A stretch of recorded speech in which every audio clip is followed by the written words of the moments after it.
Liz, I wrote a poem for you to read. Wait. Where is it? It's at the very top of this document. Oh, no. Yes. And just, can you read it in This is your one most... of your...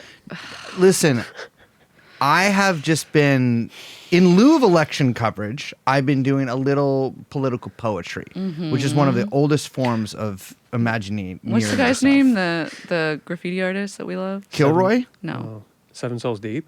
Seven Souls Deep. Yeah, or the Persian poet. Thank you. The Persian poet. That's you. San Francisco, or excuse me, New York City, its greatest street poet. I am kind of like the Persian poet, but I also think of myself as like that one lady who did that "I'm a nasty woman" poem. Oh my God, That's that kind of was more my so shit. great. Yeah, she was. Can we? We're gonna get to your poem in a second, and I'm very you. excited about it. I love when you get creative. But can we just pause for a second and just remember that moment? I'm a nasty woman. It's so funny that like, remember when like every middle class woman was like, "That's right, I'm a fucking bitch. I'm a nasty I'm bitch. disgusting. I'm nasty. I'm stinky. I'm smelly. I'm you a- fucking hate me. I'm a bitch. And that's who I am. I'm nasty. It's like, are you okay? I'm a nasty woman. I think that we should do a poetry reading of that shit now. I was actually my first plan for us going into this, and then this morning I did this before I had coffee. Right when I woke up this morning, Juice is flowing. about half an hour ago. And I was like, Liz needs to read this because this is because I know that you sent me over and over and over and over that clip of JD Vance talking about a cat lady, nasty woman on Fox News' Tucker Carlson. First of all, I sent it to you once. You sent it to me Actually, you've been sending it to me on I the didn't hour even every send hour. you the clip. I just said, huh, that's crazy you said that. Yeah, and with all these crazy mean emojis next to it. Here we go. And threats that I won't repeat here because FBI, I'm not involved in her activities, but I'm a nasty woman. I'm a nasty woman. Okay. So please, can you read it in that Yeah, kind I think of I cadence? might. Yeah. I'm Okay. gonna channel. What's her fucking face? Rupi Kaur? No, I like that. It's gonna be a little bit of Carr Her fingers with a on rising honey. Gatsby.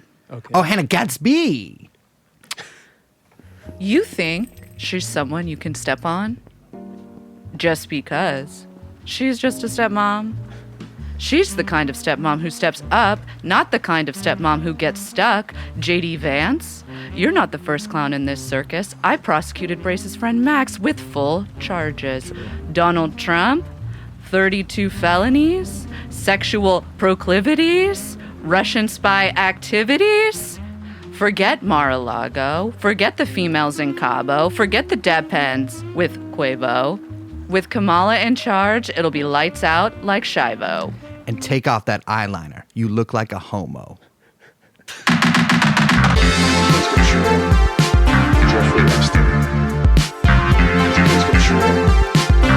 Jeffrey Epstein. Jeffrey Epstein. Jeffrey Epstein. Come in. Liz wrote that It's last so line great. for me You're to so read. good at rhymes, Brace. You know, it's crazy that you say that, Liz, because I've always thought that I could have made it in like hip hop. Yeah. the You're sort of community. a like sensitive bro type. Absolutely. Atmosphere? I was thinking more like Mac Miller. Not super familiar. I know he died, but I'm not. But You lived. that is true. That is true. So Mac Miller 0, Brace 1, no disrespect meant. But speaking of Brace 1, my name is Brace. I'm Liz. We are, of course, joined by producer Young Chomsky. And Liz, what is the name of this podcast? It's called TrueAnon. Excuse me, I'm just looking at my watch. And I didn't mean it in a rude way. I was just fixing it. This is like the millionth time in my life a woman has said those, some kind of combination No, of those words because I was just to me. adjusting it on my wrist. And then I realized it looks like I'm looking at the time as if I'm trying to get through. And I'm not. I'm here.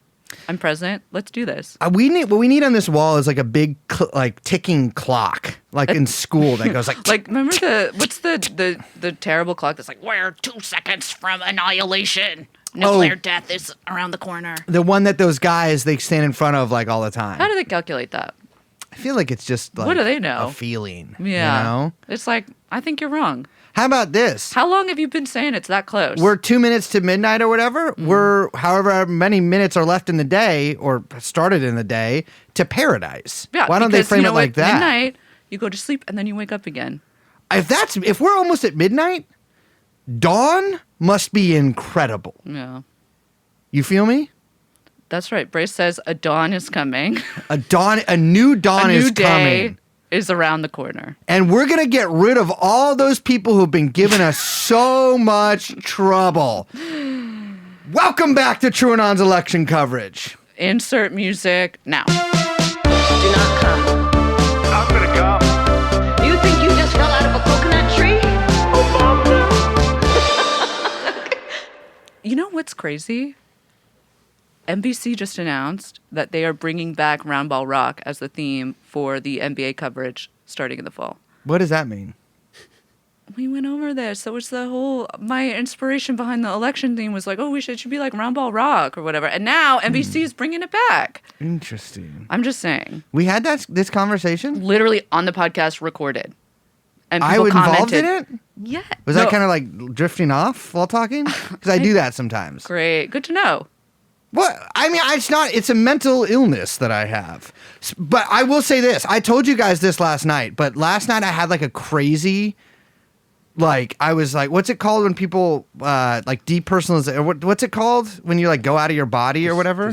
Dissociate? I dissociated last night during Jessica Pratt's set. I was watching it, but I was like, all of a sudden for like 5 minutes, I went into this like horrible, like, I guess it wasn't dissociated. I had like a strange nightmarish waking nightmare thing. Out of body experience where I thought I was dying. I was Really? like, I'm dying. Don't tell Jessica this. Well, I'm not going to tell. It wasn't her fault. It was actually, it started between songs. But I thought I was dying. And I was like, what was the cause of death? cancer. I thought I had throat cancer.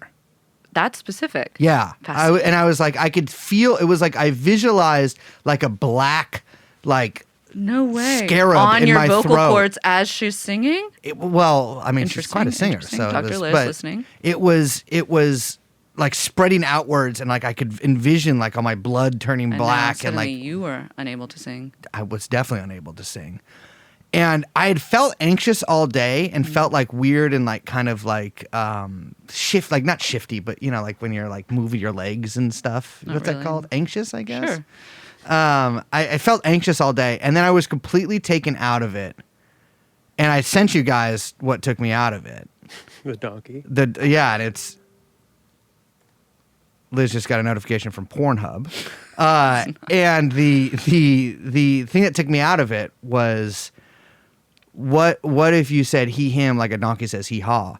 And after that, I was sitting with that one for a while. I felt the most immediate LOL response from Young Chomsky. what if by the you way. did she her? It was the.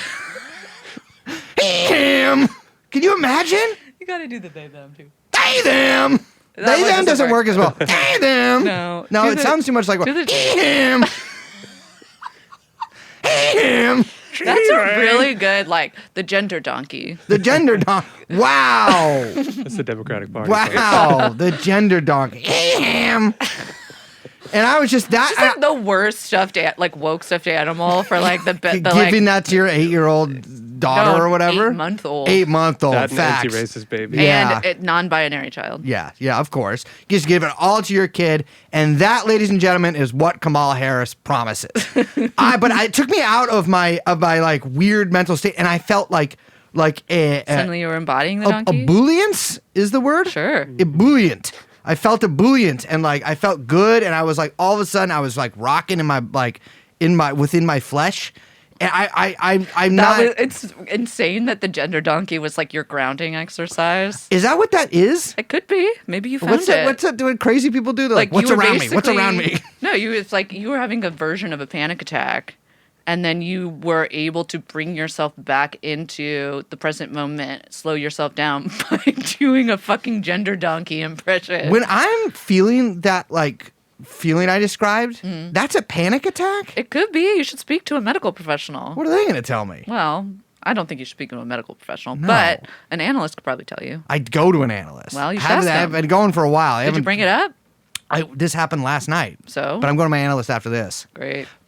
But we did talk about my dream joke with the analyst, which I won't repeat on the podcast. You don't want to? I can repeat. Okay, I can, but it's Or just, we could just save it and not tell people. we could save it and not tell people maybe. But I came up with a 95% finished joke in my sleep that I wrote in a notes app. Yeah. That you can write in a note. But did you finish it? No, it's been thinking impossible. about it, yeah. I've put it to a lot of people. Is it a joke if you can't finish the punchline? That, ladies and gentlemen, is maybe where it gets into the realm of analysis because of course. perhaps because it's a perfect joke. Well, it's not. It's not the funniest joke in the world, but it's as a joke, it works very well. Not yet. Exactly, except for one crucial missing piece. So you write it on the chalkboard, and then Matt Damon comes in. Well, somebody You know needs what I to. would tell you? You're going to keep looking for that piece, and even once you get that piece, it's not going to be enough for that joke to be funny. That's precisely the same conclusion that I came to. Well, the joke is funny, Liz, Well, the joke is incomplete. but even in its incomplete state, it's a good joke. I don't know if you can. I don't think it reaches joke status yet. It has the shape of a good joke. It is already a good joke. It's just not done. It's pointing toward a good joke. If I told you this joke, blank, I didn't text it to you when I woke up or anything like that. If I told you this joke, you would already have a giggle before the joke finished. And so then it already works as a joke. Well, It's just not a full joke. joke. Okay. Well, Well, let's move on. Let's move on. I'll come up to it. Welcome, ladies and gentlemen, to the House of Tards. I also was repeating that yesterday. Not unlike Gender Donkey, but I was just like, I kept thinking of the theme song from House of Cards, but then also what I imagine President Card says in the House of Cards, which is like, wow, this is a real House of Cards. Mm-hmm. But then him being like, this is a real House of Tards. He also, where's my hug at? That's like a big Kevin Spacey thing, too. Where's my hug at? Let me touch your penis. How about a little suck on that little pigskin you got down there? Okay, so newsflash to all our listeners. I'm going to tell you some private information. We were on vacation for 2 weeks. And that's a fact. And we had planned this because we like to plan out our schedules because we are very organized. And by we, I mean me. And Also a fact. we had this planned. And then I will speak for myself. Only. We were sitting by the pool. We were enjoying ourselves in the sun. Little sun in the buns, but with appropriate SPF, always. Be responsible.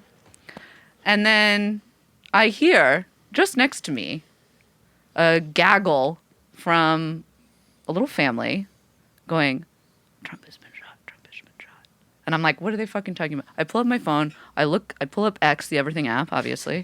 Go to. That's where it all goes down. Yeah, it all goes down on X, unfortunately. I hate to let everyone know. We're going to talk about that today. But, and I see immediately bullets, Trump, shot, video, him crouching down. Is he alive? I mean, yes, he got up Very immediately. clearly alive, yeah. First instinct, get it in the group chat. Where's Brace? He must be freaking out. Brace, where were you? I was in a place where there is no reception called Bodega Bay. Have you guys seen the birds? Listeners, if you've seen the birds, I was in the town where the birds were. Weirdly enough, complete coincidence, staying in this precise same hotel room that Liz would stay in 2 days later. Yes. But same room. But You got it nice and cozy for me. I had, oh my God. But I had no, what do you call it, reception. Which is incredible because I'm imagining you literally on like a mountaintop. I was on a mountain. Not unlike The Sound of Music. I imagine you twirling, arms out, enjoying the beautiful sunshine, the clean air afforded to beautiful California thanks to all of the green woke madness that happens in that state. Gavin Nuisance. Yeah. Just coined that one. I really enjoyed the California air and the water, I gotta say. Me But too. and then the frustration that you must have felt seeing that something insane, literally insane level was happening, and yet so out of reach for you. Not only out of reach, but it was also like the one day of the entire vacation that I was actually like on a real vacation. Like I'm staying in a hotel. I'm like out in the wilderness. Like You're touching grass. You're I'm doing your reading the thing. book that you gave me. Oh, lovely. Did Great you like- book. Yeah, it's great. No? Great book. Tragic story about the guy's kid. My God, and the grandson. Well, there's a lot going on. Horrible, but yeah, that's not in the book. But it is. But a great book. And I was like, I'm gonna go to a mountain. I'm gonna fucking read. I'm gonna sit on the beach. I'm gonna read. You're singing some songs. I'm singing hide some from songs. some Nazis. Is that what they're doing in that movie? Well, there's a lot of things going on. Never saw it. Are they Yehudis? They aren't? They're not Jewish? The Von Trapps. The Von Trapp. I never saw the fucking movie. I don't know what their name is. Well, it's Von Trapp. What do you think? Well, maybe they're trapping the Aryan or something into like complex financial schemes. Anyways, I was ready to relax, and then that happened, and I got to tell you guys, it was difficult for me to relax. And you didn't yet have the gender donkey to bring you back. I didn't have my Tinder donkey to bring me back to reality. It was it ruined. I will say this. Trump getting shot had a worse effect on me than it did on Donald Trump. Yeah. Also, there does seem to be some argument over whether or not he was actually shot or if he was hit by shrapnel, but we can get into that. We'll get into that later. We're going to to talk about the assassination later on in the show. Because that's not the only thing we missed. No, we pretty much missed everything. I will say this. Any exciting thing that has happened in this election so far, not every, whatever, all happened precisely when we were on vacation. And mandated vacation. Mandated vacation. Not only that, with very interesting historical episodes that we had pre-recorded that were being released during that time, yes. which confused people. Yes. And I'm sick of your confusion. It's fine to be confused. I'm confused often, but I don't tell everybody about it. Yeah, just, you know what? If you're ever like, why aren't they putting out an episode like this? Here's a little tip. Pretend like you're in the know as to why we're not doing it. Yeah. Okay? First of all, fake it till you make it. Never ask a question, especially if you're a man. Oh my God. Because that is a one-way ticket to soydom. So, Liz, what happened? I can't believe old man Joe was finally cooed. Joe Biden, the world's oldest president. The world's oldest man. He should be up there. You know what? Forget getting him some like presidential medal or he's the best president ever for resigning. But don't care. Put him in the world, like the Guinness Book of World Records. Oldest man. Oldest president. Man. Even if it's not true, I think he deserves that honor. That's how we should remember him, as the oldest man ever. I think I gave this advice in a previous episode, but I was saying his last final gambit to not retire should have been, I have Benjamin Button's disease and I'm 17. Right. I'm actually 17 years old. I'm so old, I've actually crossed over. It's a sort of like a dialectical Horseshoe Yes. theory. aging motion where he's actually gone through the looking glass and is now so old that he's actually young. Yeah. I think that could have worked. But unfortunately, that and then any other thing they tried did not. And he was beheaded on live national television. Well, no, not exactly. Well, But I will say this. It has been sort of extraordinary to watch. And obviously, I'm sure most of our listeners have picked up on all this same stuff too. But it was so extraordinary to watch this like semi-circling of the wagons around Biden after the debate. But these great defections by people who could see which way the wind was blowing and who themselves helped to blow that wind. But it really, I think one of the moments that is not to be missed. What the fuck sentence is that? I love it. But you know what I'm saying here is that how that was Rupi Carpet. bad. One of the moments that's not to be missed is how Joe Biden's honey has gone sour. 2 years. Don't say that. Amy Klobuchar will appear. It's true. I would love to see her and him engaged in a fucking Some honey. Whoa, mutual oral. But for the past 2 years, Joe Biden has been essentially a vegetable. Like, you know how you can get electricity from a potato? Yes. Like, he's been like a potato he's that you're totally- occasionally plugging in. That's exactly what he looks like. A potato science, like 6th grade science fair experiment. And Liz is saying that because he's Irish, specifically. Aw. But he doesn't know. He doesn't know They don't. what's going Whose on. people don't listen to podcasts? Liz. Catholics. But he has been basically. He had some kind of. We don't know what. Maybe he got a sudden onset Parkinson's, a disease I just made up, or maybe it's real. It sounds I do real. think I said that like when we were doing the episode after the debate that it looked to me like he was so stiff that it was reminding me of some like early Parkinson's. Yeah. Which I feel like in the reporting that came out since, people have sort of, there were murmurs that potentially that was true. Although it's funny because as of recently, all that talk has basically gone out the window. One thing to consider too is perhaps his knees were very sore from sucking off Israel's penis for the past, his entire career, but especially since October. But some kind of mini strokes, major strokes, whatever. The man is fucked. He's done. Yeah. You know, stick a fork in it. But this like coddling he's gotten from the media that suddenly like turned into all that great capacity for love, turned into a great capacity for you're too old, just die already. And I think it's funny because we've heard so much about like, oh, people don't trust the media anymore. People don't trust the media anymore. It's like, it's your fault for not trusting the media or like not taking it seriously as institution. Like our institutions are like, people don't have confidence in it. And part of that is the fault of the people. Well, the media has been totally absent on this, aside from a story here and there in the past few years. And like, really, I understand that like, obviously they've been pushing for him to do like interviews, but like, I feel like no one has asked the next question because he hasn't been doing a lot of interviews since 2022. But I feel like the next question is like, why isn't he doing interviews? And the obvious answer is because he's a fucking vegetable. Because he can't. He fucking can't do it. He can't do it. He can't talk about his job, which is the most apparently important job in the world, in front of a fucking some like obsequious reporter from the Washington Post. Yes. I mean, ridiculous. I do think that, and this has been hinted at so immediately after the debate, all the knives started coming out. Yeah. And that's when all the leaks started coming out where they were like, he's unwell. This, people within the administration have been hiding him. The great hiding of Biden was happening. And, now I think that's kind of gone away a little bit now that he's resigned, resigned the nomination. But it was a really like almost like Knives Out moment, it felt like, where, there was a quote from the Wall Street Journal in one of the hit pieces where they were like, oh, there were signs as early as 2021, which like I feel like we all have kind of been saying this for a while or have known this for a while. Like anyone kind of paying attention was like, that dude's fucking old, and not like in just like old man way. Like maybe something's a little bit off with him. Yeah.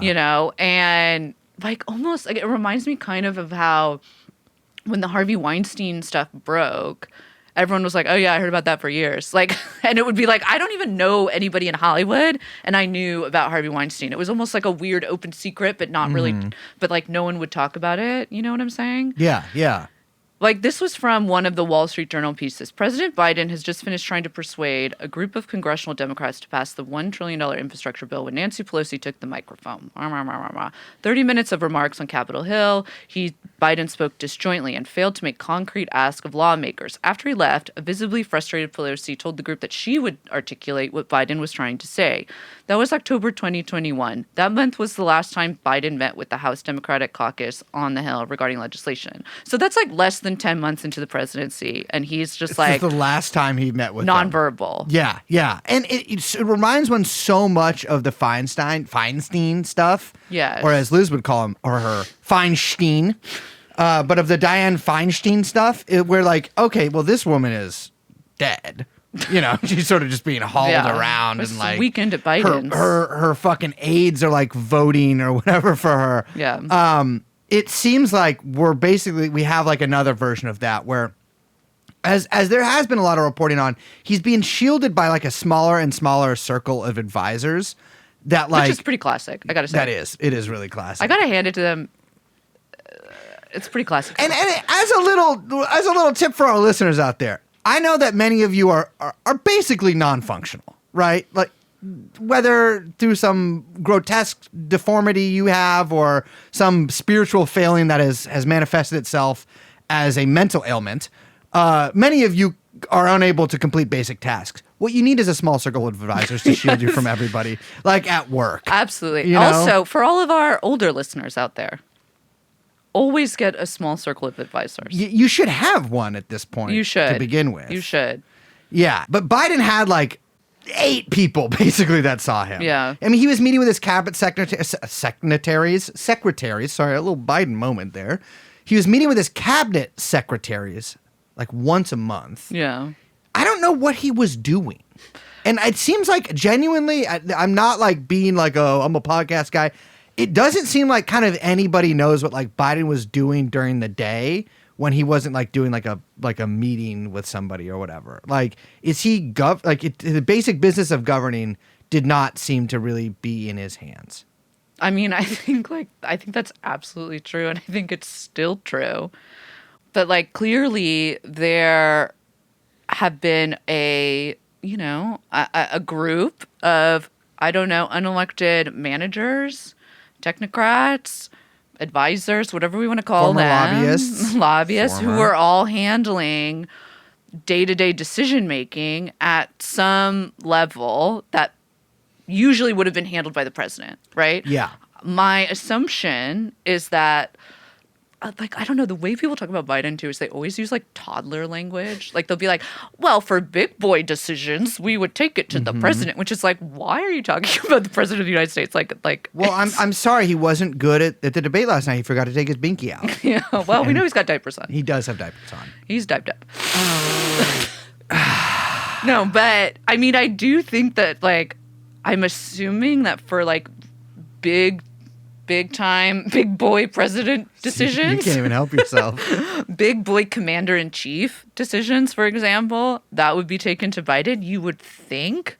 But also, who the fuck knows? Yeah. And then, like, okay, so before we get to I want to talk about his crazy speech that was just last night on the TV. I got to be honest, I didn't watch it. Oh, it's a barn burner.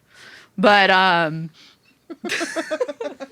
you like that one? Yeah. That's classico political commentary. They go, oh, what a barn burner. Like of a the one speech. from Come and See. No, but okay, so we have to dropping out on Twitter, X, the everything app, is fucking nuts. So Biden got COVID in the same way that I get COVID all the time, and was like overwhelmed and went incommunicado. Well, he did go into the cave with the advisors, which I got to say, classic move. very classic move. Can't fault him for that. And in that, after he decamped for a weekend. I think it was like 5 days. I don't know. Whatever. It's all a weekend of me, I'm honey. going to be saying, I was on vacation. And also, you know what? I recommend it. Everyone should do that. Yeah. So he decamped with the advisors. He's in the cave. He's figuring things out. He's in the arena. Well, he's not in the arena. Well, he's in an arena. That's true. He is in an arena. I mean, and really, Yeah. why not? Sure. Sunday morning. Good morning, Sunday morning. There you go. You know I had to do it. He drops on Twitter, unbeknownst to anyone on his staff. And at the White House. And at the White House, because it's written on personal Joe Biden stationery. It's not even on the, from the official office of it's not even on the White House letterhead. It's just like the Joe Biden desk of Joseph Robin Hood Bidenette. From the office of Joe. Yeah, it kind of trails Whatever. off. Anyway. His letter saying that he's, not going to seek re-election. And then there's potentially a DocuSign signature. Yeah, definitely a DocuSign. Also because it's a real question of if he can sign something. I would like to see him hold a pen and move it. Well, I can't The way really I say was that seeing because have you seen me hold a pen? The way I was seeing those hands working. Have you seen me hold a pen? Yeah, you have serial killer handwriting. We've been It's over not this. even. I hold it. They must have taught me fucked up because I hold it like this. It's the teaching and not the learning, huh? Yeah, it's the teaching, not the learning. Okay. I was but a babe. I was but a doe, and whatever monstrous public school teachers taught me. Much like a prison. Much like a prison, and they taught me to write fucked up. It's their fault. And I never changed it. We could do penmanship courses. That would be fun. I could do a lot of things, but I'm not going to. What am I gonna do that for? But I signed my initials. But he was ensconced in his bosom of small circle of advisors. Like 3 or 4 people down there in Delaware with him. They know. He makes a few phone calls. He calls Kamala. I think he calls like his like campaign chair, and he calls one other person. And then he gets someone calls someone. Someone calls. Yeah, it's true. Someone calls someone, and then he gets the White House on a video chat, which I'm sure he set up, and he sent him out a Google Calendar notification. And then he's like, I'm not running for re-election. And then bam, 1 minute later, according to the BBC, his X goes up. And it's kind of crazy. So we got to do it. We got to do it. Coup reveal. It's time. Fucking masterful. What you got to do is you got to isolate. Yeah. And that's like the number one thing is when the person you need out is weak, you have to exploit that weakness. It's the theory of deep penetration, that you have to like go in, like have to make an incision or wait for him to disperse his forces by his own, moronic strategies, and then just get in there and just spread outwards as much as possible and surround and kind of like, it's Sun Tzu. Sun Tzu, yeah. It was also, it's kind of a mixture of the theory of blitzkrieg and Marshall Tukaevsky's theory of deep penetration. And you just really have to get in there one little break and then exploit it as much as possible. Sure, little touch icing of Clausewitz, because we gotta throw it out there. Yeah, absolutely. Always. They should just thinking of calling myself Cloudsowitz. But they did it masterfully because he was weak after that debate. Yeah. And then they just pushed that further and further and further on this one track. He's too old. We love you, but you're too old. He's too old. We love you, but you're too old. Until they gave him COVID. They did stop with the "we love you," and then just started hammering the "you're too old." Yeah. And it was, he could not beat the rap. And I gotta tell you, if you like, the right wing people have been calling this a coup, and they have this dumb shit where like, oh, they didn't let the voters decide in the primary. Nobody fucking, who's voting the primary? It was like Joe Biden running against some like dumb fucks that decided to like just run in the primary. Okay. Who was it? Dean Phillips. Why do you know that? It was a barn burner. But it's like nobody cares. They would vote for whoever's going to be the big one anyways. I will say that, they're very annoying. We hate them. Go away. You're a nuisance. But I am really enjoying the gossip in the New York Post, as I always do. And there was a really good story about it. I can't remember the title of it, but it was like all of the ways in which this was like, party insiders and donors coming together to like coup the president. And this is a line from it. Operatives at the very highest levels of the Democratic Party threatened President Biden with forcibly removing him from office unless he stepped down. Probably pretty easy. Sources told the Post the well-orchestrated, quote, palace coup to stop the faltering president from seeking re-election had been in place for weeks, but stubborn Biden, that sounds like a Trump nickname, fought it every step of the way. And they go on and they talk about how, like, I assume Crazy Nancy went in there and was like, we're going to do the 25th on you because we know you're sick. We know you're old. We know you don't do shit because you're a potato. Mm-hmm. So, we are letting you, door number one, you keep your dignity, you resign, and we have Van Jones live on CNN crying about how much of a beautiful president you are. He's an old guy, but the heart's still there. The words aren't as clear, but the love is as clear. The heart is still there. Door number two, we completely embarrassed your legacy. 25th. You're out. Yeah. Either way, you got to go, Joe. You're declared legally stupid. Yes. But I do also really like the image of them, like, kind of like smothering him with pillows and being like, we did it, Joe. Scalia. Didn't they kill Scalia like that? Yeah. Oh, yeah. It is funny how everybody turned against him. And it seems like the few people that were sticking up for him were like, man, you really don't get the memos, do you? Like, they don't include you in the group chat because you are fucking out. I think also his like circle of aides was getting like was a dwindling. It was a dwindling circle. Certainly true. So by the time he gave his speech last night, I mean, I will say the other right-wing theories about the speech, because we got to cover some of the theories. When they think Biden's dead. That one is stupid. They're overplaying their hand with that. I Biden's know. not. Why would they cover up that Biden's dead?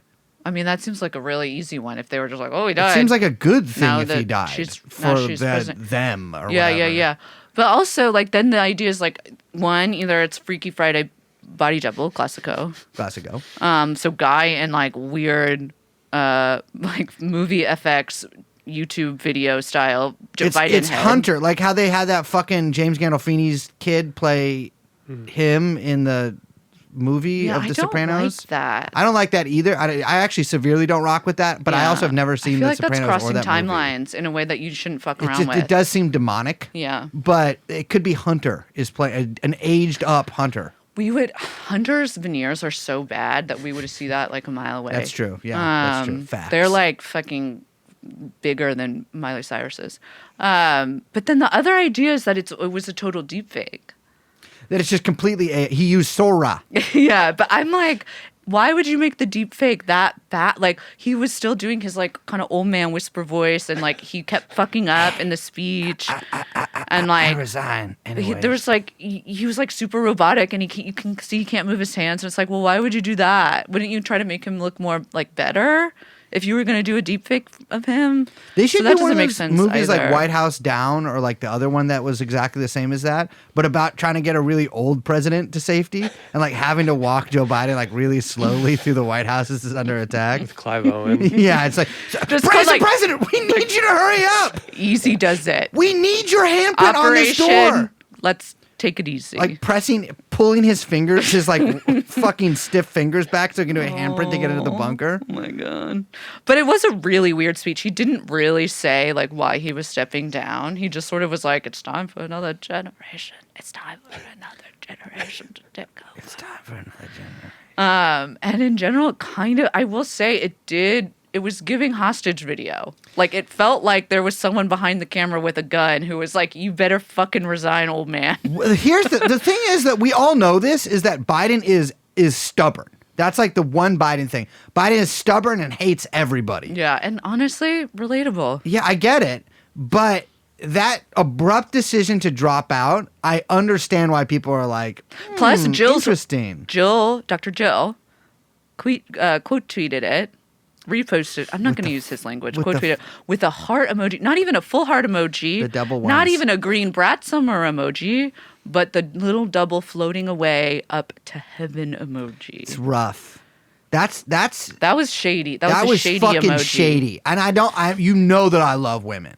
Well, I don't think she But did that, but it's whatever not, staffer. It's just not that kind of stabbing in the back from a long-term second wife, possibly second wife.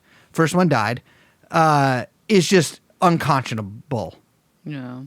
I can't bear it. But he's out. He's out. Kamala is in. Now Kamala, Excuse me. whatever. Kamala is beautiful, retarded, Asian, and troubled by immigration. Oh, you changed it. What was it before? I have to look it up. Trump's nightmare? Yes. Trump's night. Yeah, okay. I like that one. I And feel Trump's like Asian nightmare. is the one that's not working. She is Asian. No. Well, yes, but I think it's too much of a reach. What should it be? I don't know, but I feel like there's a better one that we haven't figured out yet. Amazing? It's going to be a little bit more specific. We'll get it. A beautiful woman?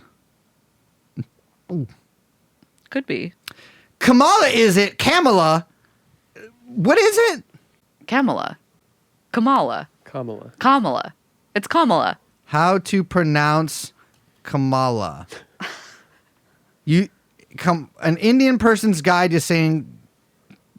To saying the Kamala Harris's name correctly. Get out of here with Kamala.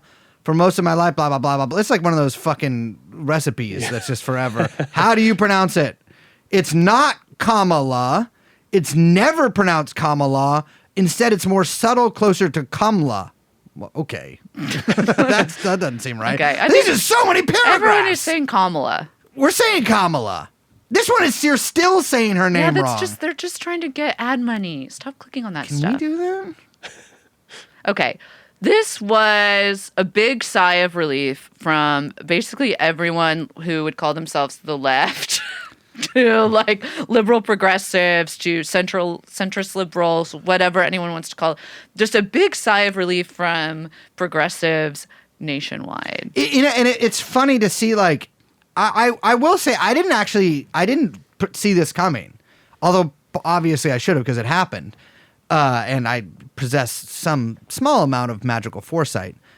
But it really did, like, they people came out strong for Vice President Harris. Yeah. And in a much more energetic way than I thought they would have. Well, we had talked about how the coconut memes had been moving. Oh, yeah. And grooving for a while. And so people were pretty primed and ready. I think it'll be interesting to see. I feel like they're kind of riding her on this sort of like, I keep thinking of And Just Like That, which not just because she's an older woman, but because people were like kind of into it as a guilty pleasure. And I feel like people are kind of tapping into some like guilty pleasure energy. But I'm not sure how long that's going to last or if there's going to be some buyer's remorse because things move quickly and the zeitgeist changes very rapidly. Well, there's a bit of a blank slate that she provides for a lot of people to project their fears, hopes, desires, and insecurities onto. Mm-hmm. And I think that maybe will eventually run out once she like develops a political vision that she presents to the country. Because she's really, the main thing you can say about Vice President Harris is that she has been absent from the public eye, except for like every 3 months she says like algebra's neat or whatever, but with like 50 words saying that. Yeah. And clearly on some kind of pill. I'm just going to be straight up with you. She's on something, or if she's just like that, we need an MRI. Why are all politicians so strange?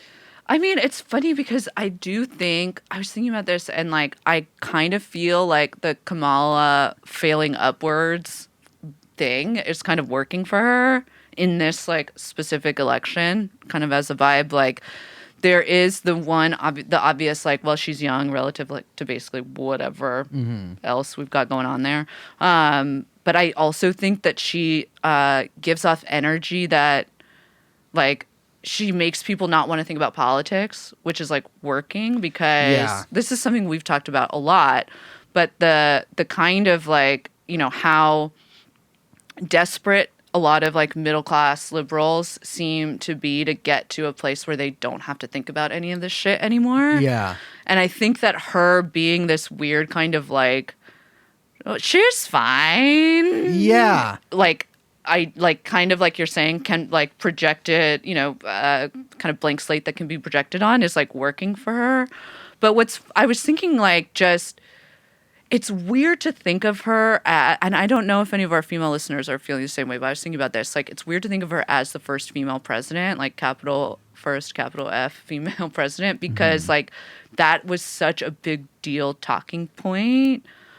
Like as a kid growing up. Yeah. And like, you know, someday there's going to be this woman president. When you grow up, you could be a little, all the girls want to be whatever. Like it's, I don't know if it's hard to kind of describe, but it always being this sort of specter kind of, right? And there's the kind of baggage of the accomplishment, which is part of what makes it so difficult to achieve. Right. And that was obviously that's, you know, everyone talked about that with Hillary or whatever, and depending on what you think about that. But all of that stuff and that baggage feels very absent in the case of Kamala, and not just because of like campaign messaging, and clearly they're not trying to do any kind of like 2016 style or 2020 even when she ran style kind of like, you know, break the glass ceiling, or even just like, you know, making sort of gestures at progressive kind of politics that were super, you know, super big in 2020. She's not woken it up so far. No.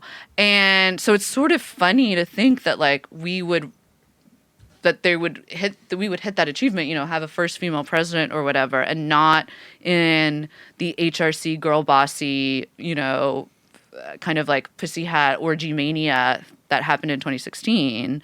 and not in a like retread of that, because I think like what you're saying, there's like no indication that like the Harris campaign is going to run that way, but almost in like, this person seems good enough to get me to stop caring about politics. Yeah, and there's you say like there's like a middle class liberal thing about like feeling towards that, and I agree with that.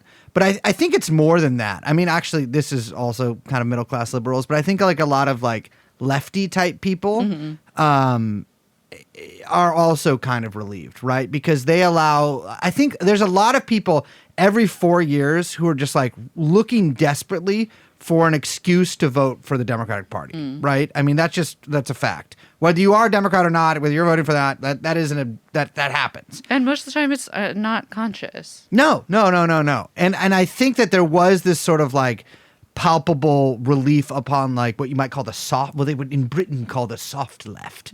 That was like, okay, like we can kind of like make the vague case that she's going to be better about like Palestine. Or like, she doesn't like sort of share in some of Joe Biden's baggage. And like, maybe she'll like, she's the most left-wing Senate voting record. What the fuck does that mean? And like, like it's, she's good enough. She's good enough. There's a sense that like, she's good enough. And then there's this like kind of false bravado. Like we bullied Joe Biden out. Yeah. You have no power, over that. I'm sorry. You don't. Like there is like obviously like there is some sort of like public input in the sense that like polling was showing that people thought he was too old, that his numbers were going down. But like you as an individual, like your fucking tweet jokes about Joe Biden did not make him drop out. I do think that the quote unquote, if you can call it groundswell or whatever, I would call it mania that took over X, the Everything app, which greatly informs the mainstream media and their reporting, and sort of sets a sort of what you would call vibe tone, for how people like. I do think that had something to do with it, and I do think that people were strategizing to see how they could, in back channel ways, like influence or potentially try to influence some of those decisions by hammering stuff on X or in Substack or on whatever channels that they had access to. In the comments of AOC's Live. I mean, it was crazy to see Ezra Klein fucking come back to X to make the point to get Joe Biden out. You know? Yeah. I know. So that is true. But I also think what you're saying is true. That like it's both and, right? It's like. What I would say is that what those jokes that there's like, I don't know if they're fully cognizant of the fact that they're doing that. Yeah. Maybe. I don't know. I don't know. It seems like it's just, I think what frustrates me is that like, I think a lot of people are seeking to. A lot of the Palestine stuff is going to get jettisoned from a lot of the public discourse after this, obviously. And I think that there's a lot of people who have felt kind of uncomfortable with it, not because of maybe the content of the actual politics of it, but really because, but really because like it is an impediment to the Democrats gaining power once again over fascist Trump, and like it is like a blemish on like the Democrats. Otherwise, like. Not perfect, but still progressive record. And listen, there's a lot of Democrats in this country. There's probably a lot of Democrats that's listening to this show. That's your politics. I can't do anything about that. But if you're being honest about it, at least you're being honest about it. And a lot of people are just, there's this incapability. And we see this a lot in many different spheres and sectors of politics. Of this really radical rhetoric. And then in the final analysis, like, a less than even reformist program. They're not actually even seeking to reform anything. They're seeking to just like maintain the status quo in a more equitable direction. I think we're just there's a groundswell of that right now. I agree. I think some of that's going to dissipate when she actually like elaborates her political anything. Well, it'll be interesting. I mean, I have no idea, but my sense tells me that there's going to be a little bit of buyer's remorse, which might be interesting to watch. Yeah. But of course, we take no position on any political or social or psychological issues. Well, I'm an undecided voter. That's what I'm saying. I take no position. So, well, I want to take a position, but I'm undecided. Make your case for me. That's what I'm saying. You come to me. Give me money and buy my vote. Bribe me specifically, and I will vote for you. Well, Kamala might. Because something interesting, that was a terrible transition. No, that's good. That's good. But that's good. it is sort of related. I want to say that, like, where I'm going with that is that she herself has more ties to certain areas of big business and, let's say, the corporate executive world. Bracy, oh, you're saying that because I'm Jewish. Oh, well, I don't know. We're talking about, I was trying to make a link to, like, donors and buying votes and, like, donors pledging money. I don't know. It didn't work. No, it's a really good transition. I'm sorry. Do you want to plug your phone in, by the way? No. You're welcome. But as you were saying. There has been a kind of, this goes back into like some of the coup theories, which I do like to kind of dabble in. Hit me with it. You know, I love theories. You love theories. Of all kinds. Every kind. Especially. Stop. Okay. No, but this goes into some of the kind of like coup theories about potentially, you know, business interests being not just spooked by the potato nature of Robinette Bidenette. Joseph Biden. But also, you know, his administration and their stance on, you know, basically on monopoly capitalism. So there has been a kind of soft rebranding of Kamala in the image of the Biden admin, but she's really always been known as like extremely business friendly. Her brother-in-law is Tony West, who is Uber's chief legal advisor, something to watch. And this is from Semaphore's reporting. Wall Street Democrats are lining up behind Kamala Harris with a mixture of relief and genuine enthusiasm, sounds like the Luft, for a politician many of them supported in 2020. Finance executives' money and convening power between now and the Democratic convention will be key to Harris's plans to earn and win her party's nomination. Several donors said Sunday they were prepared to break out checkbooks that had sat untouched since Joe Biden's debate performance. So basically, they name a bunch of bigwigs, Blackstone, Centerview, Lazard, all of those guys that are all in on Kamala. Also, Eric Holder, who was, of course, Obama's AG, and his law firm is handling all of the vetting for her running mates, and I would assume potential staffing questions, which is not a great signal. Holder's firm is representing Amazon in this huge suit that the Biden admin DOJ just filed over monopoly practices that have to do with kind of, it's what they're calling surveillance pricing, which is actually they came up with this term, which is really catchy. But it's all about how you get different pricing for different goods based on your browsing history or individual data that they can profile you on and all this kind of stuff, right? Crazy. So there's like, I don't know. I mean, I think that like there's been a bunch of stories that have come out. There's one in the New York Times and, you know, they're talking about how Harris is trying to build all of these bridges to the business world and that she's making these signals to donors and to executives that, you know, she's not like Biden. She's actually going to do things a bit differently. And one of the, you know, this is one of the big things, you know, that I just want to flag is this is from the New York Times. Corporate executives have chafed at Mr. Biden's regulatory agenda. Business leaders have also bristled. I love a chafing and a bristling at the action of Federal Trade Commission's chair, Lena Khan, who has tried to crack down on corporate mergers. As vice president, she has expressed skepticism of Ms. Khan's expansive view of antitrust powers, according to a donor who has spoken privately with the vice president. And so, like, if one were in a palace coup style situation, attempting to consolidate support, capitalist powers, executives, money bags would be one of the things you would want. You want to line those up behind you. You want to line those up behind you. And one way to promise them something is to say, well, I'm not going to do what the guy before me did. We're going to be we're going to pull back on all of this anti-monopoly regulatory shit that we've been doing for the past 4 years, and we're going to let you guys live in peace. Mm-hmm. And I would not be surprised if some of those conversations have happened maybe like 4, 5, 6 months ago. Before Joe Biden made his decision?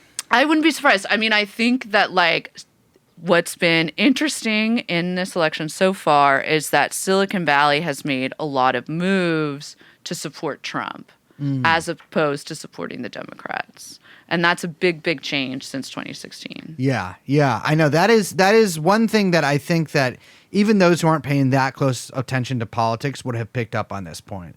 Even if it's just Elon Musk's immediate endorsement of Donald Trump right after he got smoked, his ear got smoked. That is simply the most prominent of them. But you can sort of, if you've had your finger in the wind, is that what it is?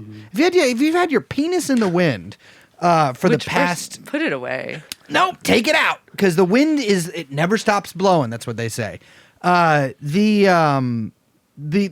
has been building for a while. Like the sort of like lead up to Trump's campaign and Silicon Valley money falling in behind it. I mean, I think that like there's been this like rightward drift, and that has not even, I don't think you qualify it as a drift anymore. Like this rightward turn in Silicon Valley for quite a while. Obviously, there's always been people like Peter Thiel, et cetera, that have been like David Sachs that have although I think David Sachs has also been a Democrat at some point. Yeah. But like that have been kind of leading that. But like now it seems like the dam has broken and it kind of everybody's getting on board. Yeah. I mean, I do think a lot of that has to do with, I mean, they dress it all up in this anti-woke stuff. And I'm sure there's a lot of it has to do with that too. But I think a good portion of it has to do with a lot of the antitrust work under the Biden admin, visceral hatred for Lena Khan and the FTC. Yep. And like all of these guys' interests boil down to just like increasing high-skilled immigration, pro-monopoly, because they want to fucking get bought out and they want to just merge and they're like guys like, where they know the only way that AI can actually reach any sort of potential is through like a massive monopoly over, fucking everything. Tax cuts, obviously. Everyone loves tax cuts. Opening up global trade. None of this fucking like, none of these guys like this tariff business. No regulation on AI. That's the big China. The China stuff is always like the specter looming, and then you've got all the crypto stuff. Well, the immigration stuff is funny because one of Trump's new like kind of policy positions, if you can call it that, they just put forward, is to increase high-skilled immigration as you very much decrease or stop all other kind of immigration. Yeah. And that clearly seems like a sop to Silicon Valley types. Yes, right? Like, absolutely. Trump wasn't the like thinking about that in fucking Mar-a-Lago or whatever. Like somebody was like, listen, this will get these guys on board. Yes. And like because they need something to distract from the fact that like Trump wants to like invade Mexico. Trump does want to, and I think they that will. I think they probably will. No, like I genuinely think they will just declare the cartels like terrorist organizations and then use the OMF to right in there. Yeah, I think so too. Which is fucking crazy. No new war. I guarantee there'll still be no new wars, guys. Yeah, like that's actually not technically a war. It's like it's like fighting back. It's a targeted. It's like we're like El Salvador now. But which is so funny to see Trump talking shit on Bukele, and Bukele being like trying to make all these like passive aggressive tweets, being like strong men like don't care or whatever, like strong men meet. It's like, all right, boy. That's down. Tough though to get tough. Really it's tough. So publicly.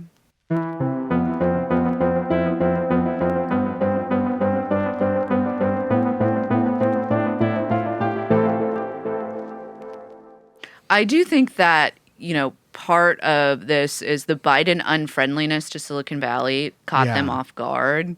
Because that's like kind of a first in a lot of ways. Like Obama, like fucking love those guys. Clinton was really friendly with them, and it's like, I think that they weren't used to not having the kind of like favored place. Whereas for the Biden admin, whoever's in that administration really looking at them and taking a critical eye and trying to actually use the fucking tools of governance to kind of rein them in, they were like, wait, what the fuck? This is crazy. Yeah. And like part of it was also like making it okay to be a Trump supporter. And by making it okay, I mean like making it basically like socially sanctioned, which it is now. Yeah. And it wasn't in 2016 or 2020. In a big way, yeah. is like a huge part of this, right? I think that some of that was like architected and funded, and everyone knows like, Peter Thiel was doing funny projects with that. But like some of it was also just, I think, like flows of time, the way that like trends change, things going in, things going out, whatever.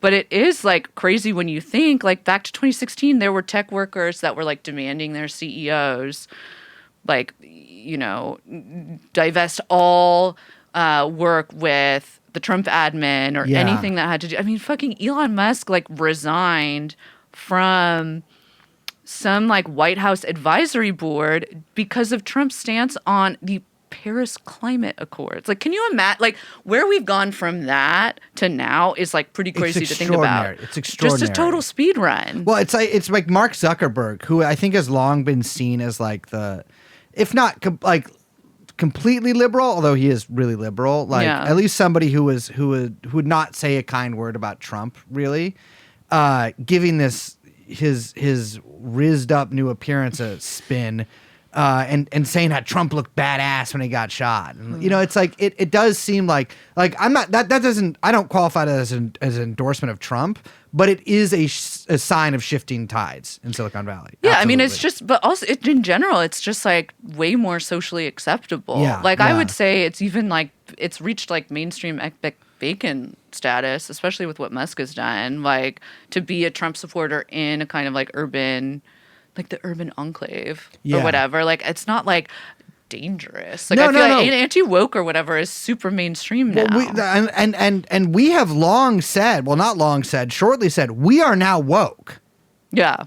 As a way to rebel against this mainstream Trumpism. I'm woke now. Him. But it's like, I get it. It's like, MSNBC lib culture was cringe and nightmare, and you turn against it, and that's appealing. But now it's reached this kind of like mass indie status that it's like fully gentrified, and it's kind of making everyone feel crazy. Yeah, and it's making people act fucking insane. And I think Trump's pick of Vance as vice president, too. We're going to get more into him in a later episode in sort of the space that he inhabits. It's too early to say whether that is a calculation that will pay off or not. Yeah. I'm not really sure who's a big Vance head. Well, it's funny. So there was some reporting about this. Uh-huh.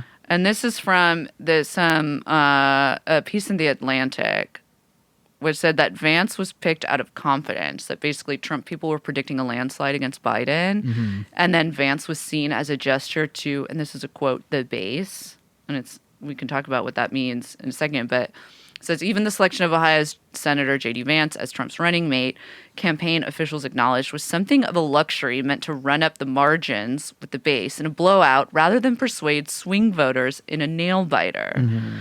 Which is like, okay, you could see him. Vance he's new to the game. Yeah. He comes from Silicon Valley. Yale. Oprah's book club, I think. Something like maybe, that. Maybe not. That kind of shit. But, 20% off at Borders. But, he just hasn't come up through the kind of like, he's not a Marco Rubio. He's not a little Marco. No, he's not. Which that was such a he's good not thing. he's not an expert. I will say this, like he does not strike me as like an expert politician either. No, but he just doesn't come from a kind of machine. Yeah. Right? Like he is a bit of an outsider. He was a poster. He was a blogger. Mm-hmm. He was a writer, like you say, you know what I mean? Like he is a little bit of, so when they say, that he's like a signal to the base, I'm like, well, what base? Because that's not the what you would think of as the traditional kind of, the evangelical base that makes up the civil society orgs, or like the door knockers, or the people that are the organizing, the like get out the vote people or whatever. Like that's not who JD Vance, I think, is. Well, he doesn't speak their language. To. He very clearly speaks the language of like one kind of person. Gay neo-Nazis who on live Twitter. In Brooklyn. Yes. But like that's an insane choice to make strategically, I would think. And again, we'll see how that plays out for the party. Yeah, and it seems like I'm like trying to be like, are they doing that because of Silicon Valley? But I don't think they need Vance to shore that support up because it seems like it was already coming in prior to his pick. Yeah. And he's like makes these motions that like he likes Lena Khan or whatever and like is in favor of regulation. Who the fuck knows? But yeah, it seems like that. I don't really get it. I mean, maybe it's like he's a dependable, like hard right guy, but even Trump is kind of trying to distance himself from some of that now. And so it doesn't make a lot of sense to me. I mean, he is truly a humiliating figure. And like when I look at him and when I hear him speak, I feel humiliated both for myself and for him. I don't think he's got the juice. He doesn't have the juice. He really reminds me of Ron DeSanctimonious. Yes. And Blake Masters. Well, right down to, I think the Ron DeSantis and Blake Masters, of course, although I know less. He seems like he would be like Blake Masters doesn't understand. You should be JD Vance's chief of staff. You yourself are fucked up to look at. Yeah. And I say this as somebody who's kind of ugly. No. Well, listen, I get it. You got your thing going on. I got my thing going on, but it ain't great to look at. Masters is unsettling. There is like a pencil neck thing. It's fucked. It's a skull face. But you and he and he can't act normal. But like big thing that I think was wrong with DeSantis's campaign is like, do you remember when one of his fucking whack ass staffers got fired because he posted like one of those stupid 2016 alt-right style videos with like the black sun in it? Yes. And like Nazis marching to DeSantis? Yeah, because they're like going over campaign strategy in fucking Twitter group chats. That's what Vance, like that's a big similarity to me is like, you know, 100% Vance's staff is like readers of whatever that fucking I Am 1776 magazine or whatever. It's like those kind of guys who view themselves like they don't understand is like that is not what MAGA is. Like MAGA is much more, I would say, like in touch with traditional conservative values than a lot of these guys are. Well, I think that's not what they think MAGA is. Well, they think it's being a gay Nazi. Yeah, and I think that like as the kind of vanguard of the GOP, and again, we'll talk about this a lot more in another episode, but I do think that they are trying to push it that way. Yeah. And in a weird way, much like how some of the vanguardist left-wing energy in 2020 kind of killed a lot of Bernie Sanders stuff, Bernie Sanders campaign. I mean, remember the Bernie Sanders campaign to hire a bunch of people off Twitter? Oh, yeah. Big that mistake. Was, I think we can all agree that perhaps in hindsight, not a great move, but was definitely nods to the quote unquote base. But again, the question is, what is that base? Yeah. And this is like giving that energy to me, where it's like the Vance choice is this signal, this like nod, wink, wink to like an extremely online contingent that could potentially like break apart what actually that MAGA coalition is. Yeah. And how it's worked for Trump. JD Vance, frankly, might, as has been said before, scare the hoes. Like, I mean, I just don't know what coming out and being like, people who aren't married shouldn't vote or whatever the fuck he said is a fucking, like, stop being crazy. You don't need to say shit like that. We're effectively run in this country via the Democrats, via our corporate oligarchs, by a bunch of childless cat ladies who are miserable at their own lives and the choices that they've made, and so they want to make the rest of the country miserable too. But the thing is that Trump is like a smart politician. I don't see him seeing, like, he must be seeing that and being like, what the fuck? Yeah. Because rightly, the Democrats are just going, stop being weird, which is like a very great retort to that. Just like, these guys are weird. Yeah. Kind of works. I mean, it's like Trump's weirdness works for Trump. Like, we don't know how it works, but it works. You know, that's just how it is. Everybody knows that. But like a guy like Vance, once you like put the spotlight on a guy like that, it's a kind of freaky sight. Yeah. You know, like he's just a weird guy. Well, he also has no charisma. Doesn't have a lot of charisma. No. Yeah. How do you think he should get it? I think he should call you. I think I could change JD Vance's life in a fucking heartbeat. I think I could. First of all, JD, you can't be named shit like that. What does it stand for? John Doe, Justice Democrats. Justice Democrats, Jew death, Vance. Well, that's the other funny thing about. Well, we'll get to this in a later episode. But like all the Nazis supporting Trump, it's like Jewish daughter, Jewish grandkid, JD Vance, interracial marriage. All they don't fucking none of these people. Jewish daughter Vance. Jewish daughter Vance, James David Vance. Call yourself maybe Jaime Vance. Jimmy Vance is Jimmy such Vance a better, is fucking better. Jimmy Vance is like, Jimmy I Vance want goes you to sell me insane. a fucking Cadillac. If his name was Jimmy Vance, I would vote for him. I would vote for him. Jimmy Vance has crazy juice. JD? First of all, you can't be JD Vance and then go to law school. Exactly. What the fuck? You can't be JD Vance JD. Hey, what's You're up? I'm trying to NBA Johnson. You're trying to bookend Vance? Get the fuck JD Vance, out of here. JD? Get real. I would do, what's that fucked up, what's that thing that you inject in your neck and it makes your neck fat disappear? Kybella. It doesn't work that good. Well, what I know, I've seen that one crazy picture of that where it, one like, goitered famous out? lady who Linda got it Evangelista? went bad. No, on her. that was different. something else. Okay, never Yeah, mind. that was different. But he should get Kybella. I think he should Lipo. get. It should lipo's better and way less invasive than you'd think. I think he should leak a dick pic. Ew. I'm not saying that I want to see it, honey, but I want other people to see it. And he should want other people to see it. Doesn't have to be real, can be AI assisted, but I think it should be large and I think it should be with a crazy background. Like maybe you see a bunch of bodies in the background there. And so Or you like say, an aquarium. he's got a bit of a what aquarium?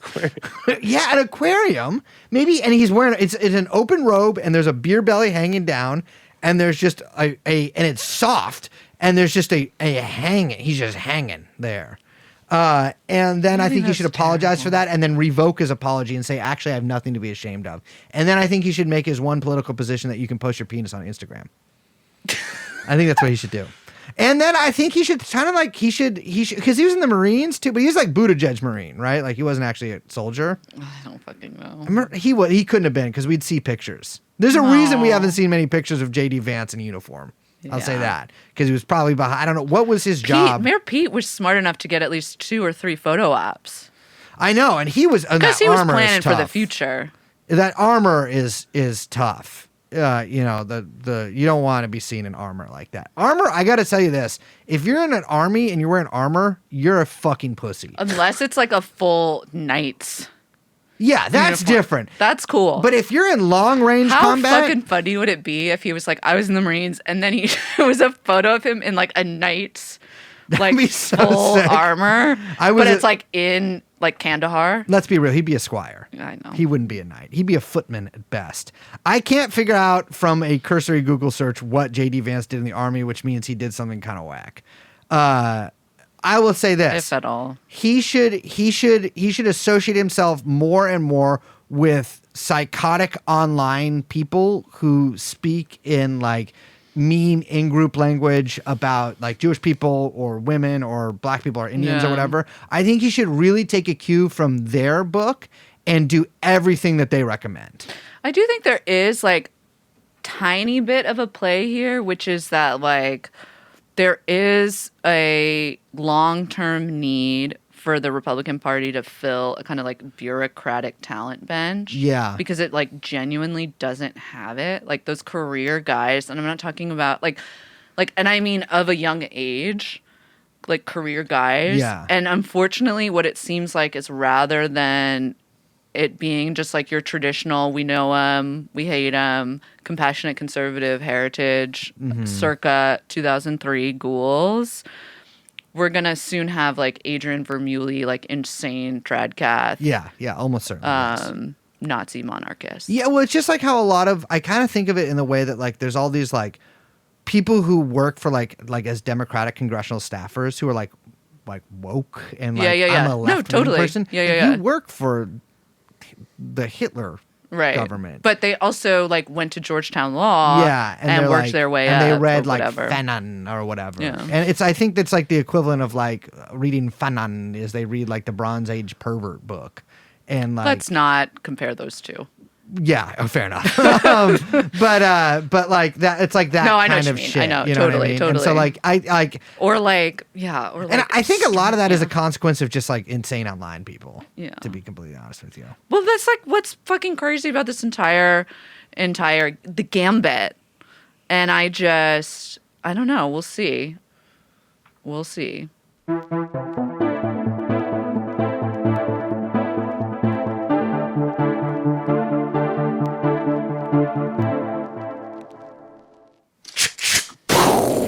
Time for our next segment. Ow, my ears. Oh, my ear! I can't hear you anymore, bitch. That's what he should do. When he's debating Kamala, he should say, I can't hear you anymore. Because one of your fucking psycho libtards took a shot at me. She should fucking go Tyson on it, bite the ear, and She be should get like, his I'm other gonna ear. fucking finish the job. She should take out a motherfucking gun and be like, does this scare you? Does this scare you? Does this It scare shouldn't you? because of the Second Amendment. The Second Amendment, it shouldn't. This is constitutional. Not loaded. Is it? Now it is. Donald Trump got shot. Donald Trump got shot. Donald Trump got shot. Liz, let me ask you this. Wouldn't it have been fucking crazy to see Donald Trump's head blown open like a motherfucking Gallagher watermelon on TV? Yeah. That would have been fucking crazy. Also, riddle me this. Here's a good question.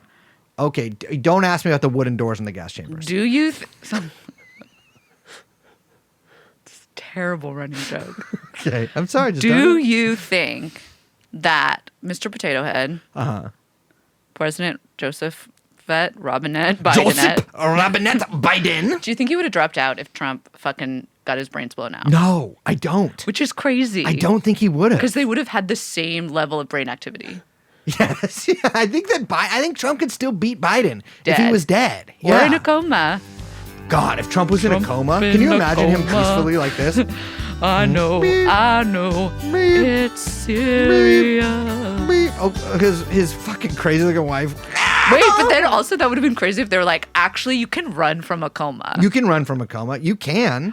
You know what? I would have supported that movement. Absolutely. I would Let vote for Trump Trump. run. I will. I know we're undecided. You haven't earned our votes yet. I would vote for Trump if you had gotten actually shot in a real crazy way. And he was in a coma or survived. And it was in a coma. If he was in a coma, I would vote for him. But isn't it crazy to think that if Trump died, Biden would still be running for president? Yeah. Which fucking to me, the infrastructure bill changed my life. I got about $2 billion because of a misplaced comma. Bridge. And bridge. Maybe I might have sold the Brooklyn Bridge to the Biden administration for a lot of fucking money, Liz. But a Smeagol-like gentleman crawled on top of a roof and took out an AR-15 assault rifle. And I don't even fucking remember this kid's name. it's Thomas Crooks. And Mr. Crooks with the rifle on the roof. He shimmied up there in full view of everybody while multiple people were doing the Soy jack, like, whoa. Like, whoa, look at him. Oh, he's on the roof. And the police were like, oh, look at this suspicious guy on a roof. But also, they were saying that like way before he even got on the roof. Like an hour before. And he took his little gun out, and a cop was like, maybe I'll go check out what this guy with the gun's doing on the roof. He climbs up the ladder, ding, ding, ding, ding, ding. And Thomas Crooks looks at him. The cop says he pointed the gun at him. I'd like to see the body cam footage. Yeah, I don't know about that one. And he goes, whoop. He goes right down. And then the guy. But then he probably like fell like, whoa, like behind, but his butt just like You down dumb the ladder. fuck. Here's what you fucking do in that situation. You take out that motherfucking that gun you got in your little belt, and you just fucking blind fire over that motherfucker. It's a fucking Uvalde situation. Do you know how it is? I'll say this as somebody who's been in a combat style situation. You're not supposed to blind fire, but it probably feels really fucking cool to do. You know, just like not look. Who knows? But because this is the story. Because the cop saw him, Thomas Crook beat it down and then took like 8 shots at Trump. One of the first shots hit Trump in the ear. But and maybe it's contested. It's contested. There was FBI testimony from yesterday that I was very happy to see, which was like, we are unsure if it was a bullet or shrapnel which hit President Trump. Because there were reports initially that were dropped almost immediately, and I think it was because it didn't look as valiant, that Mr. Crooks hit one of the glass teleprompters, and the glass ricocheted, and that's what hit Trump in the ear. Yeah. Cut him rather than. But then a there was bullet like wound. you saw the teleprompters and they weren't shattered, so I think people were like kind of dropped that. There was But- a Snopes saying that. Yeah, and like but I'm like I can't really tell because I'm like, did the bullet hit him? Maybe. I'm just Maybe. saying the FBI is leaving it wide open for me to fill in the blanks. Well, the kid gets smoked right away, which is funny because like they could obviously. What are they looking at through those scopes then? I think they were looking at him. They were just looking at him like, oh, maybe he's We're watching. maybe We're watching. maybe he's just joking. Oh, And they kill him, and immediately, well, it can't really be immediately for me because I was kind of in the woods. But as soon as I saw the reaction on the internet, it was a lot of theories floating around from Democrats and Republicans alike. Although the Democrat ones seem to have kind of tamped down at this point because it seems a little ridiculous. The main the theory ones you when they saw, were like, "Oh, he's faking." he's faking it. It was staged. And I got to tell you, obviously, anybody who knows even a little bit just about how wind or bullets or it really just I don't think you fuck around with common that. sense. You can't really fuck around with that. But also, like, can you, knowing anything about Donald Trump, do you Yeah, actually just see him being like, crazy. yes, let's see, I'll take my chances, try to shoot me in the ear. And people point Because to I'm as scared evidence of Joseph Biden. the fact that he looked cool and went like fight. But like Donald Trump he's a showman. Like he knows showbiz. I mean, everyone can agree about his incredible instincts. exactly. The man knows his angles. He knows his motherfucking angles, and he did it. Like that seems like a no-brainer that he would. kinda And he get knows out of his that. angles so well, he knew to Neo Matrix style move the head to You always gotta dodge the keep 'em guessing. bullet. That's what we should get is an edit of Donald Trump doing the Neo. That's what they should have put out if you're fucking right wing.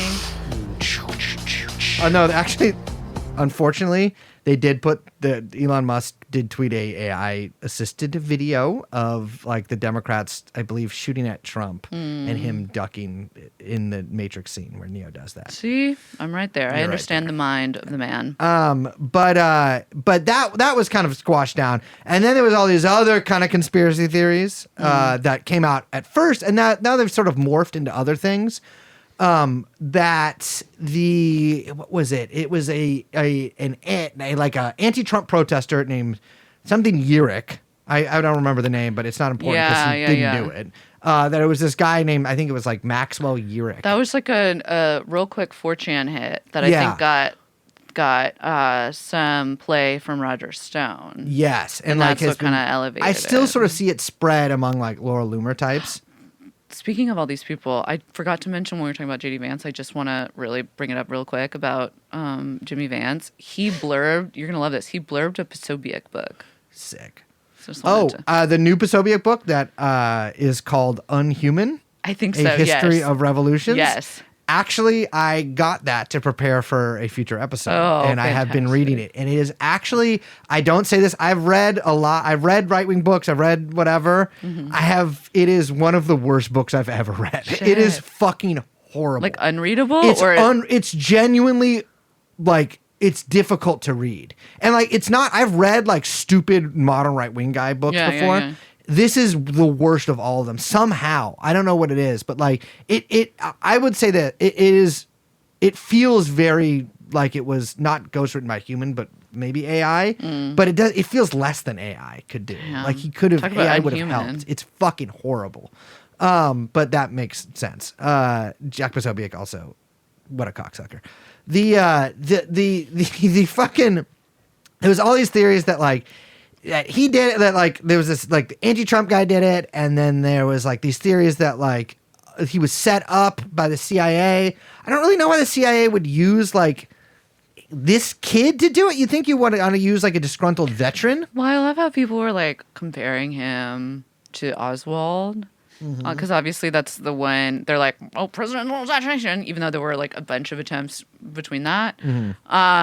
But like as we detailed on our many episodes about the JFK assassination, there was a lot of and a very interesting and confusing and damning paper trail on Oswald. And this kid has nada. Yeah. He's a fucking kid. Yeah. He is like, there's like nothing out there on him. And he's, I'm going to say this. He's ugly. I just want to get that out of the way. He looks fucked up. His face is gross. This is probably the kind of language that got him to shoot at a president, but he's dead and can't hear this. Although hopefully they have podcasts in whichever one you ended up in. But he seems, I think the thing that struck out to me the most is from what little we know about him so far is he seems to fit the profile more of a mass shooter, like a school shooter in particular, than a presidential assassin. Yeah, totally. I mean, granted, like Oswald is, if you take the story at face value, I'm saying that, which obviously as the oeuvre of this podcast has shown, is that the right word to use there? Oeuvre. What? But is it the right word to use? Yes. Yeah. The oeuvre The of this breadth of podcast, work. the breadth of work this podcast has shown, we do not take that at face value.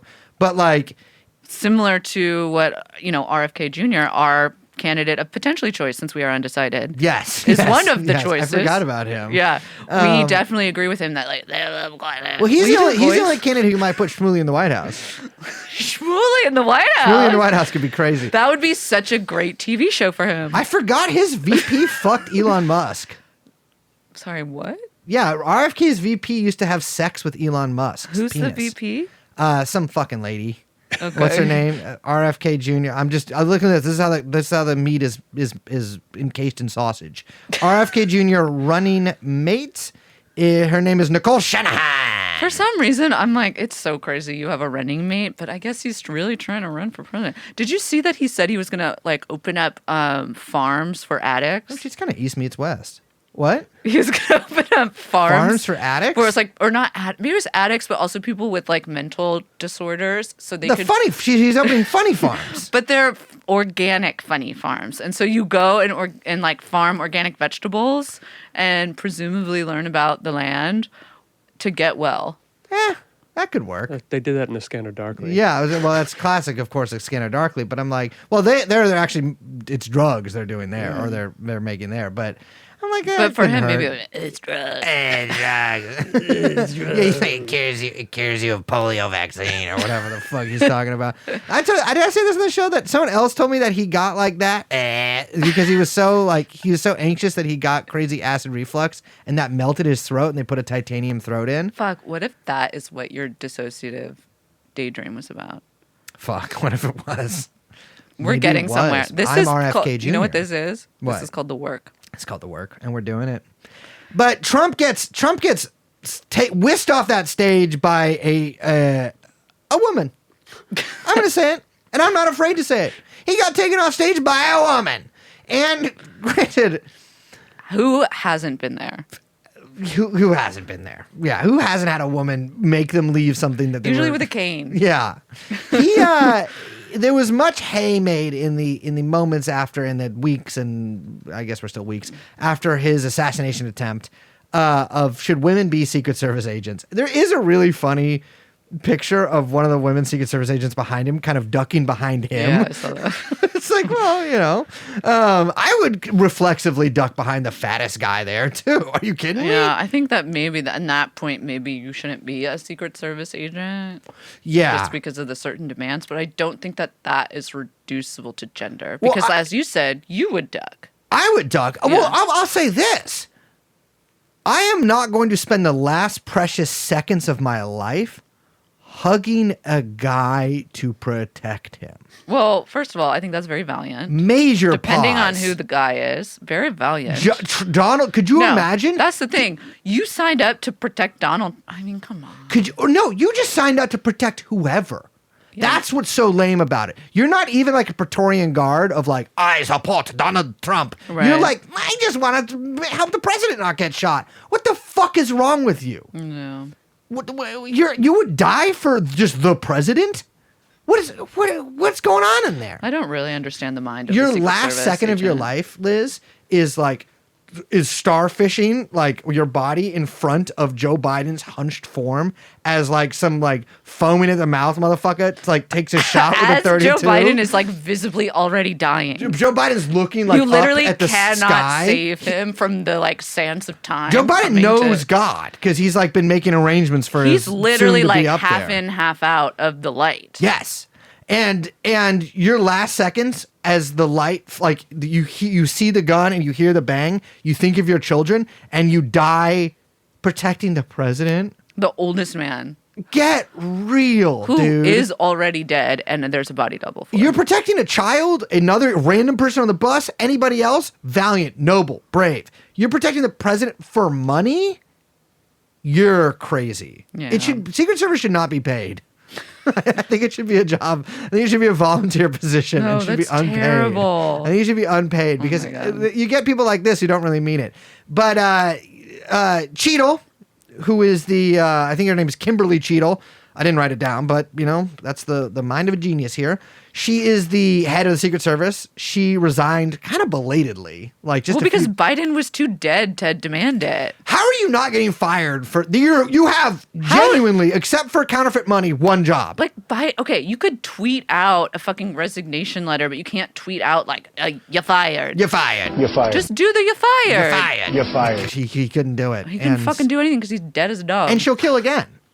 I have a firm belief she'll kill again. But it's been wild to watch the sort of after effects of this because this guy is such a nothing figure. This Thomas Crook's character. He's such a nothing figure. He's such a ghost that there's actually nothing to really hang on him yet. I'm sure we'll find out more.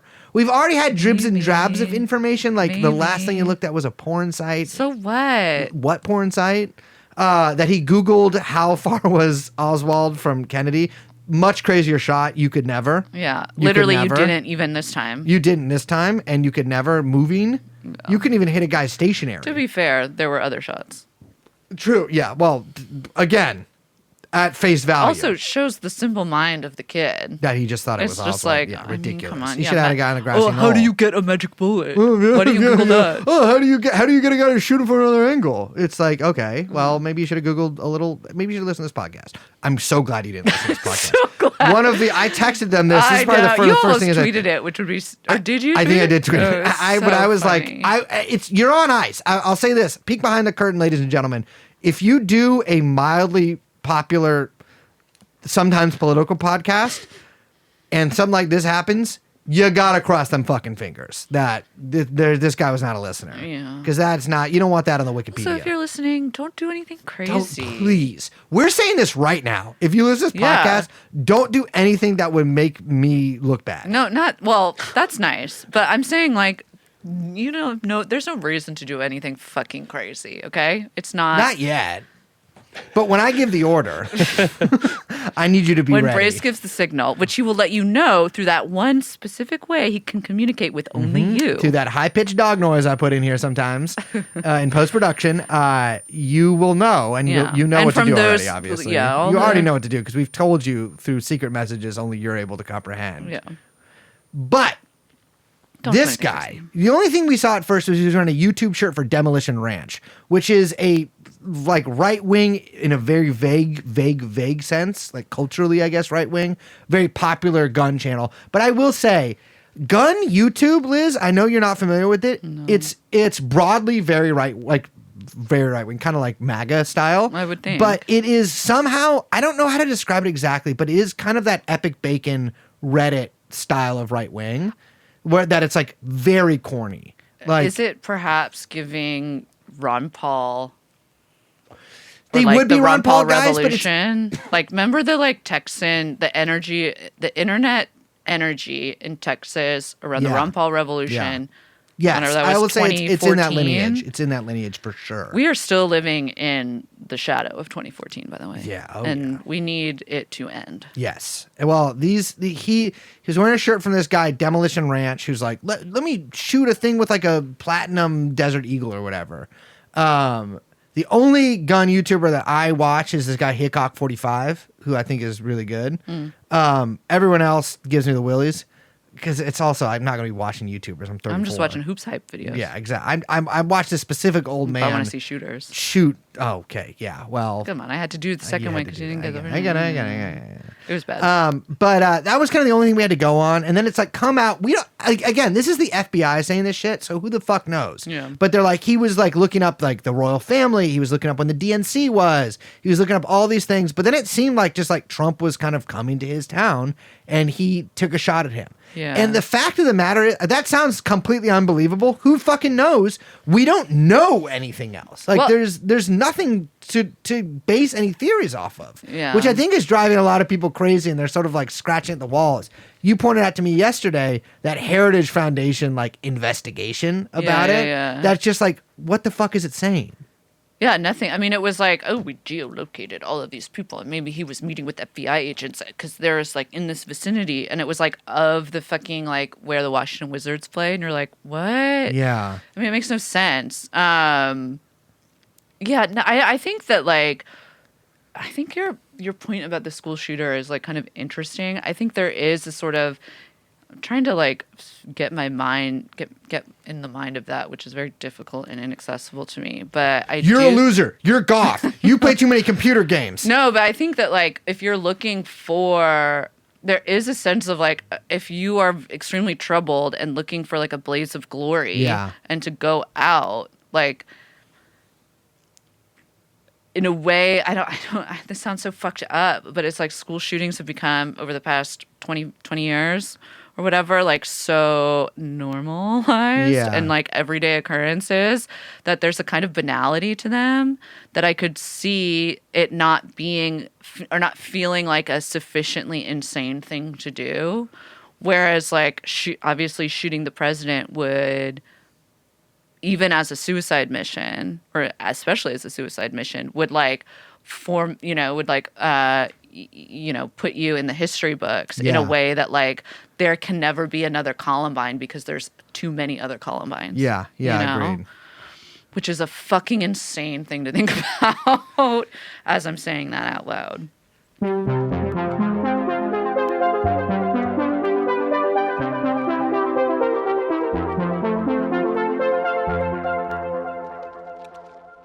I feel like now we need a J.D. Vance poem. And I'm not going to ask you to do this on the spot because I do actually want you to put your heart and soul into it. But I think for when we do the episode that we're going to do coming up, I think that that's a little homework for you. Okay. Maybe we could collab on it. Okay, yeah, absolutely. Which I would like. A little remix. Little woman's touch, which he wouldn't like. He would not. Well, what's crazy to me is like, I just don't understand how this works. He converted to Catholicism as an adult. Mm-hmm. He was Ross Douthat. He was some other shit. He was like evangelical before. I think he was evangelical, but I don't Probably have that in front of me. I doubt he believed in God. I feel like he's politically Catholic, but taking him at his word, he's Catholic. His wife is Hindu. Okay. As I looked up. Okay, I don't know, but sure, I trust you. She you. is. Don't you think she's going to hell forever? You know what? I think that this is what I'm saying. I think that we should moderate the debates because we are undecided voters. And I think we would actually ask questions that people of our mind, undecided voters of America, who are perhaps as... we're the last two. No, there's some left, and we speak for them. We speak for them. There are people. We speak for the wafflers. Yes. We don't know yet. We don't know yet. We like both sides, maybe, or I don't know if I like both sides. But, both have some points. But I don't know if I agree with those points. But I'm saying this is what I'm saying. TrueAnon is inviting, officially, we are inviting Donald Trump, Kamala Harris, J.D. Vance, in a separate event, and to be determined VP pick, which, by the way, is going to be announced like this week. Yeah. Because they're doing the like virtual roll call. They're fucking nominating her like this weekend on Zoom, which is so fucking crazy. Yes, and this funny. is my fight song. I hope they got to do another thing. We need a new fight song. We need a new theme. But we will host them. Oh, I would love to. We got a pretty good studio now. Yes. And I don't even think we'd record it. It's just for our benefit. We just want to know. It's just for our benefit, and then we'll let everyone listening know what they said. We just want to know. But I think that your questions about whether or not J.D. Vance believes his wife will go to hell because of her Hindu religion, that's an excellent question. Well, I also want to know is Doug Emhoff, presumably he's circumcised, right? When he was a child, they cut the little foreskin off, maybe did a... and why do you gotta do spit it in the bowl, and then of course you make a necklace out of it like a Vietnam veteran, and Jesus Christ. it's I want to know if he believes in that. What do you mean? Oh, you want to know if he's pro or anti? Because do you remember? I think we talked about this show. Do you remember when I changed my mind on circumcision pretty recently? Because I'd always been like, I don't care, and I feel like people who are really anti-circumcision got a weird bone to pick with religions. But then I read that article. I was there. You were there when I read that. I don't remember that. This was like a couple months ago at the John Early thing. Oh, I do remember. I was shown this article that was like I can't remember. He's like kind of a famous writer. No, you were persuaded, which shows how I'm a persuadable voter. Which is how open we are as undecided voters. That article was. I can't remember. It wasn't just who wrote the article, it, though. It was also the messenger that was arguing and using the article as evidence in their argument. Yes, it is difficult for me to argue with women. It's difficult for me to argue with women. And but we don't have to gender it. Well, it is. It's easy for me to argue with men because you know what? You argue with me all the time. Because they'll be like, I'm sexist. And I'm like, don't fucking be that. But when a woman's like, I think men should be sexist, I'm like, I can't comprehend. But I read that fucking article. I'm sure someone will figure it out. But it's an article by some kind of famous writer who's nothing else I've read by him ever. But about his botched circumcision coming back to haunt him. And when I read that, I was like, no one should have to go through this. It was so excruciating in detail that I'm like, I cannot no longer rock with this. And so I want to know Kamala Harris. I want to see her read that article and be like, so ask your husband, what's up? I just want to ask everybody about what's going on with their husbands and wives. And things of that nature. Yeah. And you know what? I think that is like relevant information. At least for me, as an undecided voter. Well, let's wrap this up. My name is Come on, do the donkey. Brace Belden, he him. Wait, no. Hey, my name is Brace Belden, he him. So awful. It's pretty good though, so right? off-putting. But also, I want to put you in a donkey mascot costume while you do it, and actually make you the gender donkey. And you know what? I'll say this. Last night I was at this show with they're my friends, but they're really more Liz's friends. That's right. And I was like, shout out to them, by the way. Shout out to them. They're not listening. They got better things to do because they're my friends. They are. Yeah, that's true. But my friends listen. Well, fuck them. No, they don't.